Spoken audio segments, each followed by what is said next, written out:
സന്തോഷധ്വനിയിലേക്ക് എല്ലാവർക്കും സ്വാഗതം. യേശുക്രിസ്തു മേഘാരൂഢനായി വരുന്നു.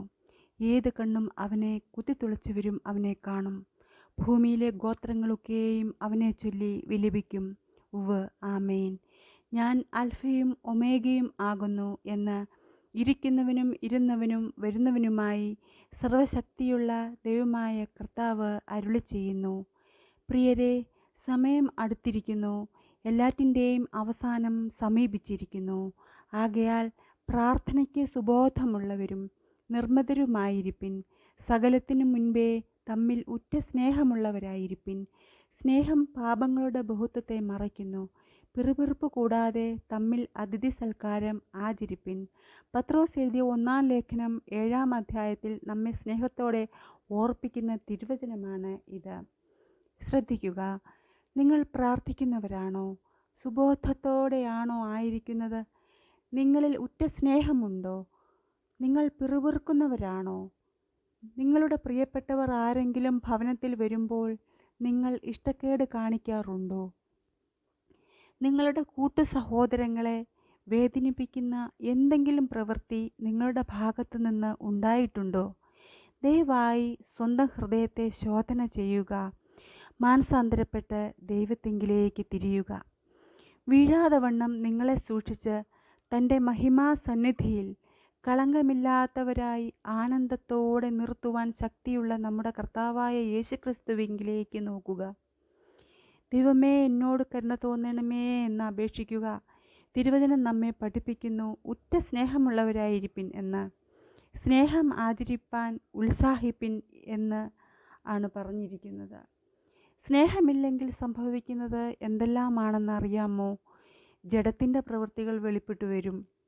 ദുർനടപ്പ്, അശുദ്ധി, ദുഷ്കാമം, വിഗ്രഹാരാധന, ആഭിചാരം, പക, പിണക്കം, ജാരശങ്ക, ക്രോധം, ശാഠ്യം, ദ്വന്ദ്വപക്ഷം, ഭിന്നത, അസൂയ, മദ്യപാനം, വെറിക്കൂത്ത് മുതലായവ. ഈ വക പ്രവർത്തിക്കുന്നവൻ ദൈവരാജ്യം അവകാശമാക്കുകയില്ല. ഗലാത്യ ലേഖനത്തിൽ 5-ാം അധ്യായത്തിൻ്റെ 19 മുതലുള്ള വാക്യങ്ങളിൽ ഈ കാര്യങ്ങൾ രേഖപ്പെടുത്തിയിരിക്കുന്നു. ആത്മാവിൻ്റെ ഫലമോ? സ്നേഹം, സന്തോഷം, സമാധാനം, ദീർഘക്ഷമ, ദയ, പരോപകാരം, വിശ്വസ്തത, സൗമ്യത, ഇന്ദ്രിയജയം. നമുക്ക് സ്നേഹമുള്ളവരായിരിക്കാം, സന്തോഷവും സമാധാനവും ഉള്ളവരായി തീരാം.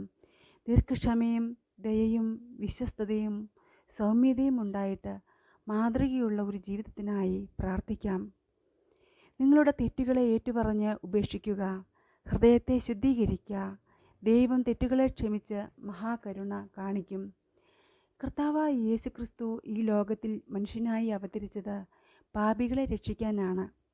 കുരിശിൽ മരിച്ച് സ്വന്തം ജീവൻ നമുക്കായി നൽകിയത് നാം വിശ്വസിച്ച് നിത്യജീവൻ പ്രാപിക്കുന്നതിനു വേണ്ടിയാണ്. ആയതിനാൽ പാപങ്ങളെ ഏറ്റുപറഞ്ഞ് അറിഞ്ഞും അറിയാതെയും ജീവിതത്തിൽ വന്നുപോയതായിരിക്കുന്ന തെറ്റുകൾക്ക് മാപ്പപേക്ഷിക്കുക. യേശുവിനെ കർത്താവ് എന്ന് വായ്കൊണ്ട് ഏറ്റുപറയുകയും ദൈവം അവനെ മരിച്ചവരിൽ നിന്ന് ഉയർത്തെഴുന്നേൽപ്പിച്ചു എന്ന് ഹൃദയം കൊണ്ട് വിശ്വസിക്കുകയും ചെയ്താൽ നീ രക്ഷിക്കപ്പെടും. നീതിക്കായി വിശ്വസിക്കുകയും വായ്കൊണ്ട് രക്ഷയ്ക്കായി ഏറ്റുപറയുകയും ചെയ്യുന്നു. വിശ്വാസം കേൾവിയാലും കേൾവി ക്രിസ്തുവിൻ്റെ വചനത്താലും വരുന്നു. നാം സൽപ്രവൃത്തികൾക്കായിട്ട് ക്രിസ്തുയേശുവിൽ സൃഷ്ടിക്കപ്പെട്ടവരാകുന്നു. അവനിൽ നമുക്ക് അവൻ്റെ രക്തത്താൽ അതിക്രമങ്ങളുടെ മോചനമെന്ന വീണ്ടെടുപ്പ് ഉണ്ട്. കരുണാസമ്പന്നനായ ദൈവമോ നമ്മെ സ്നേഹിച്ച മഹാസ്നേഹം നിമിത്തം അതിക്രമങ്ങളാൽ മരിച്ചവരായിരുന്ന നമ്മെ ക്രിസ്തുവിനോടുകൂടെ ജീവിപ്പിക്കുകയും കൃപയാൽ രക്ഷിക്കുകയും ചെയ്തിരിക്കുന്നു. കൃപയാലല്ലോ നിങ്ങൾ വിശ്വാസം മൂലം രക്ഷിക്കപ്പെട്ടിരിക്കുന്നത്. അത് ദൈവത്തിൻ്റെ ദാനമത്രേ ആകുന്നു. ഒരു തിരുവചനം വായിക്കുന്നു. തീത്തോസിന് എഴുതിയ ലേഖനം 3-ാം അധ്യായത്തിൻ്റെ 1 മുതൽ 5 വരെയുള്ള വാക്യങ്ങൾ. വാഴ്ചകൾക്കും അധികാരങ്ങൾക്കും കീഴടങ്ങി അനുസരിപ്പാനും സൽപ്രവർത്തികൾക്ക് ഒരുങ്ങിയിരിപ്പാനും ആരെക്കൊണ്ടും ദൂഷണം പറയാതെയും കലഹിക്കാതെയും ശാന്തന്മാരായി സകല മനുഷ്യരോടും പൂർണ്ണ സൗമ്യത കാണിപ്പാനും അവരെ ഓർമ്മപ്പെടുത്തുക. മുമ്പേ നാമും ബുദ്ധികെട്ടവരും അനുസരണമില്ലാത്തവരും വഴിതെറ്റി നടക്കുന്നവരും നാനാമോഹങ്ങൾക്കും ഭോഗങ്ങൾക്കും അധീനരും, ഈർഷ്യയിലും അസൂയയിലും കാലം കഴിക്കുന്നവരും, ദ്വേഷിതരും അന്യോന്യം പകയ്ക്കുന്നവരുമായിരുന്നുവല്ലോ. എന്നാൽ നമ്മുടെ രക്ഷിതാവായ ദൈവത്തിൻ്റെ ദയയും മനുഷ്യപ്രീതിയും ഉദിച്ചപ്പോൾ അവൻ നമ്മെ നാം ചെയ്ത നീതിപ്രവൃത്തികളല്ല, തൻ്റെ കരുണപ്രകാരം അത്രേ രക്ഷിച്ചത്. പ്രിയമുള്ളവരെ, ഉറ്റ സ്നേഹം ഉള്ളവരായിരിപ്പിൻ. സ്നേഹം പാപങ്ങളുടെ ബഹുത്വത്തെ മറയ്ക്കുന്നു. ദൈവം സ്നേഹം തന്നെ. ദൈവം തൻ്റെ ഏകജാതനായ പുത്രനെ നാം അവനാൽ ജീവിക്കേണ്ടതിന് ലോകത്തിലേക്ക് അയച്ചു എന്നുള്ളതിനാൽ ദൈവത്തിന് നമ്മോടുള്ള സ്നേഹം പ്രത്യക്ഷമായി. നാം ദൈവത്തെ സ്നേഹിച്ചതല്ല, അവൻ നമ്മെ സ്നേഹിച്ചു തൻ്റെ പുത്രനെ നമ്മുടെ പാപങ്ങൾക്ക് പ്രായശ്ചിത്തമാകുവാൻ അയച്ചത് തന്നെ സാക്ഷാൽ സ്നേഹം ആകുന്നു. പ്രിയമുള്ളവരെ, ദൈവം നമ്മെ ഇങ്ങനെ സ്നേഹിച്ചു എങ്കിൽ നാമും അന്യോന്യം സ്നേഹിക്കേണ്ടതാകുന്നു. നാം അന്യോന്യം സ്നേഹിക്കുന്നുവെങ്കിൽ ദൈവം നമ്മിൽ വസിക്കുന്നു. ദൈവം സ്നേഹം തന്നെ. സ്നേഹത്തിൽ വസിക്കുന്നവൻ ദൈവത്തിൽ വസിക്കുന്നു, ദൈവം അവനിലും വസിക്കുന്നു. ഇപ്പോഴോ നിങ്ങളും കോപം, ക്രോധം, ഈർഷ്യ, വായിൽ നിന്നു വരുന്ന ദൂഷണം, ദുർഭാഷണം ഇവ ഒക്കെയും വിട്ടുകളയുവിൻ. അന്യോന്യം ഭോഷ്ക് പറയരുത്. അന്ത്യകാലത്ത് ഭക്തികെട്ട മോഹങ്ങളെ അനുസരിച്ച് നടക്കുന്ന പരിഹാസികൾ ഉണ്ടാകുമെന്ന് നിങ്ങളോട് പറഞ്ഞുവല്ലോ. അവർ ഭിന്നതയുണ്ടാക്കുന്നവർ, പ്രാകൃതന്മാർ, ആത്മാവില്ലാത്തവർ. നമ്മുടെ ദൈവത്തിൻ്റെ കൃപയെ ദുഷ്കാമവൃത്തിക്ക് ഹേതുവാക്കി ഏകനാഥനും നമ്മുടെ കർത്താവുമായ യേശുക്രിസ്തുവിനെ നിഷേധിക്കുന്ന അഭക്തരായ ചില മനുഷ്യർ നുഴഞ്ഞു വന്നിരിക്കുന്നു. അവരുടെ ശിക്ഷാവിധി പണ്ടുതന്നെ എഴുതിയിരിക്കുന്നു. ദൈവത്തിന് പ്രിയമുള്ളവരായി മനസ്സലിവ്, ദയ, താഴ്മ, സൗമ്യത, ദീർഘക്ഷമ എന്നിവ ധരിച്ചുകൊണ്ട് അന്യോന്യം പൊറുക്കുകയും ഒരുവനോട് ഒരുവന് വഴക്കുണ്ടായാൽ തമ്മിൽ ക്ഷമിക്കുകയും ചെയ്യുവിൻ. കർത്താവ് നിങ്ങളോട് ക്ഷമിച്ചതുപോലെ നിങ്ങളും ചെയ്യുവിൻ. എല്ലാറ്റിനും മീതെ സമ്പൂർണതയുടെ ബന്ധമായ സ്നേഹം ധരിപ്പിൻ.